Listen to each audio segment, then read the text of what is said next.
My friend, if you are over 70, you have earned the right to let go.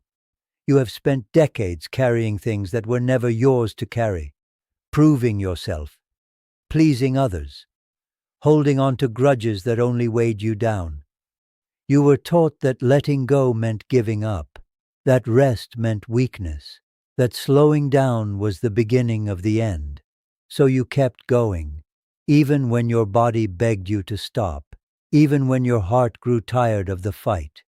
But there is a wisdom in Buddhist teaching that speaks directly to this season of your life, a truth about what you can finally release.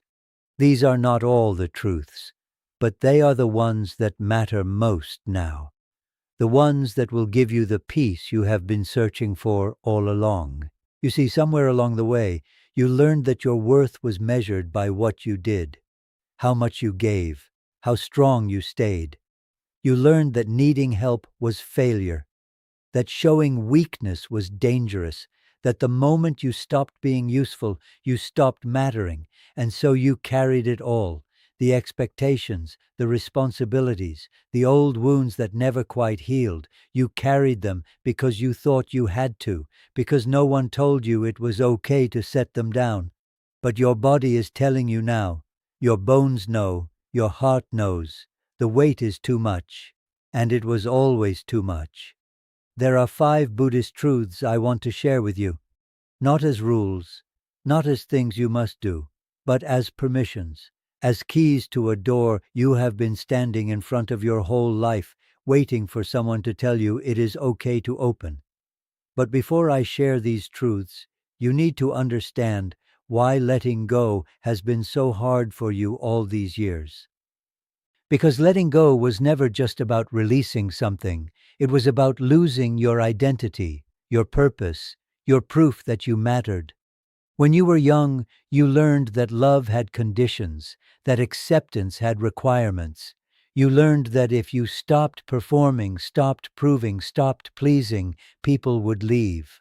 Or worse, they would stay but look right through you as if you were already gone.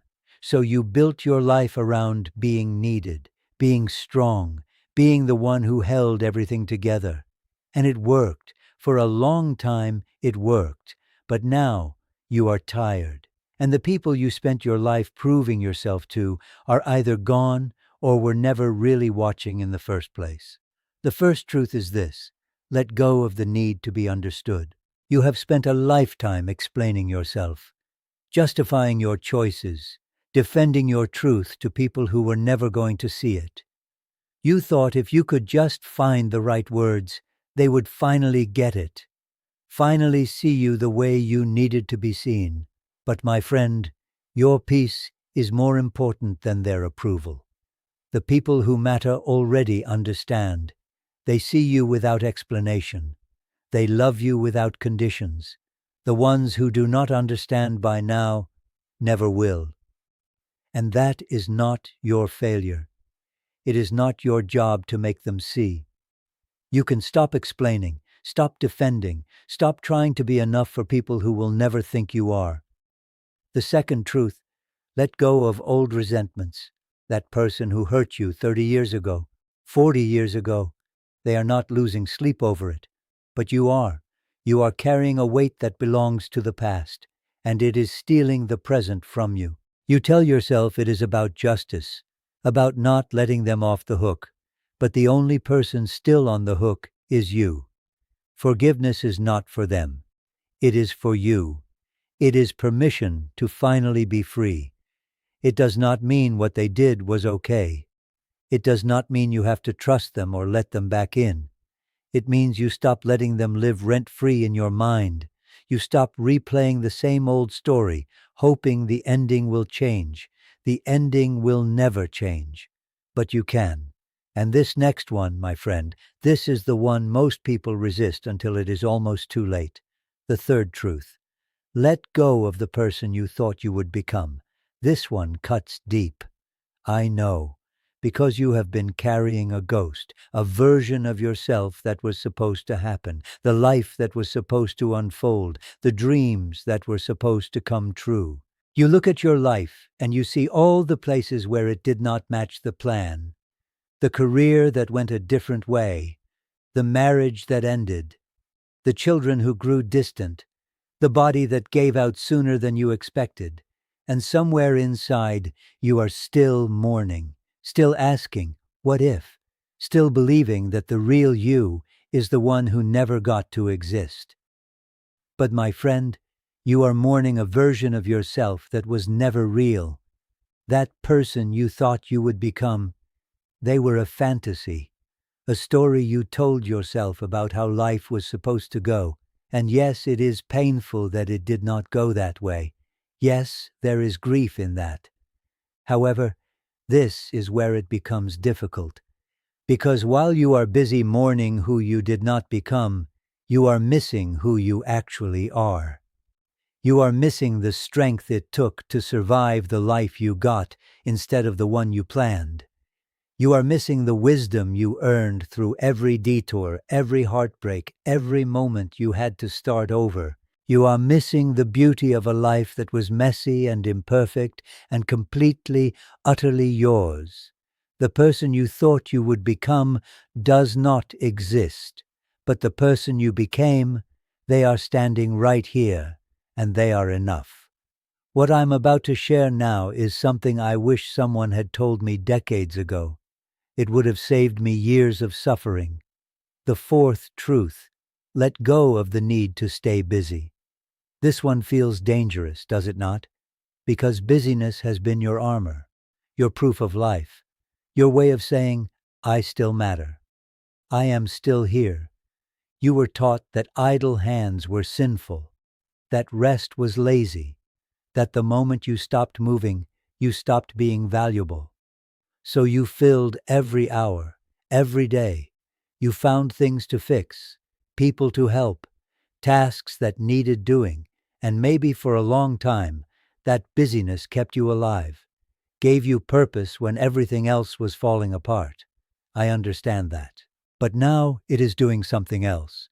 Now it is just noise, a distraction from the one thing you are most afraid of: stillness. You are afraid that if you stop, you will have to face what you have been running from all these years. The grief, the regret, the loneliness, the truth that you are getting older and there is nothing you can do to stop it. So you keep moving, keep doing, keep proving that you still have something left to give. But my friend, stillness is not emptiness. It is presence. It is the gift of finally being here, fully, completely, without needing to earn the right to exist. It is sitting in your chair and watching the light change on the wall. It is listening to the rain without needing to do something about it. It is breathing without a purpose other than the fact that you are alive. This is not giving up. This is giving in to the rhythm of a slower life, to the peace that comes when you stop fighting time and start living in it.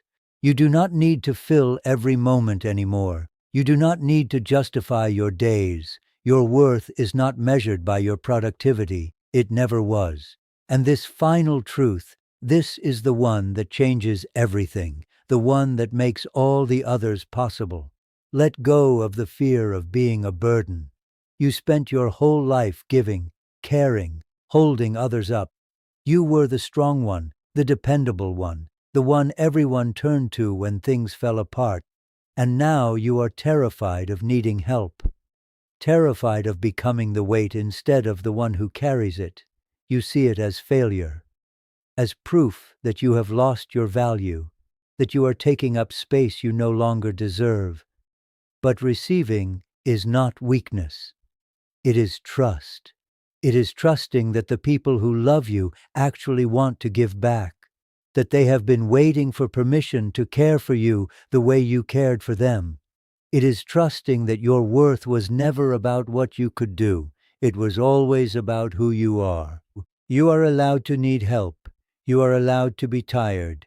You are allowed to let someone else carry you for once. This is not the end of your dignity. It is the beginning of your freedom. These 5 truths are not easy. I will not pretend they are. Letting go never is, especially when you have spent a lifetime holding on, but you are ready now, whether you know it or not, whether you feel it or not. You are ready to release what no longer serves you, to forgive what cannot be changed, to stop performing and start resting. And when you do, something will shift, not all at once, not overnight, but slowly, gently. You will wake up one morning and realize the weight is lighter, that you are breathing easier, that the peace you have been searching for was never out there. It was always here, waiting for you to stop running long enough to feel it. My friend, you have done enough. You have given enough. You have proven enough. You do not owe the world anything more. The life you have lived, messy, imperfect, beautifully human, it was enough. You are enough. And the time you have left is not about making up for what you did not do. It is about finally enjoying what you have. So let go. Not because you are weak, but because you are finally strong enough to know that you do not have to carry it all anymore. The people who love you will still be there. The moments that matter will still find you. And the peace you deserve is already here, waiting. You are free now. Free to rest, free to breathe, free to simply be. And that, my friend, is the greatest gift you could ever give yourself.